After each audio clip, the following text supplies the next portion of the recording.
ಹಗ್ಗವಿಲ್ಲದೆ ಚಲಿಸುವ ರಥ ಎಂದೇ ಪುಣ್ಯಕ್ಷೇತ್ರವಾದ ಸುಣಧೂಳಿಯ ಜಡಿ ಸಿದ್ದೇಶ್ವರ ಮಠ ಪ್ರತಿ ವರ್ಷ ದವನದ ಹುಣ್ಣಿಮೆ ಮುಗಿದ 5ನೇ ದಿನಕ್ಕೆ ಮೂಡಲಗಿ ತಾಲೂಕಿನ ಸುಣಧೋಳಿ ಗ್ರಾಮದ ಶ್ರೀ ಜಡಿ ಸಿದ್ದೇಶ್ವರ ಜಾತ್ರೆಯ ರಥೋತ್ಸವವು ನಡೆಯುವುದು.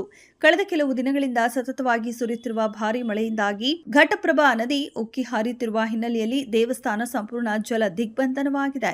ಬೆಳಗಾವಿ ಜಿಲ್ಲೆ ಮೂಡಲಗಿ ತಾಲೂಕಿನ ಸುಣಧೋಳಿ ಗ್ರಾಮದಲ್ಲಿ ಜಡಿ ಸಿದ್ದೇಶ್ವರ ದೇವಸ್ಥಾನದ ಒಳಗಡೆ ಸಂಪೂರ್ಣ ನೀರು ನುಗ್ಗಿದ್ದರಿಂದ ಮಠದ ಪೀಠಾಪತಿಗಳಾದ ಶಿವಾನಂದ ಸ್ವಾಮೀಜಿ ಮಠದ ಮೇಲಿನ ಕೊಠಡಿಯಲ್ಲಿ ತಂಗಿದ್ದಾರೆ.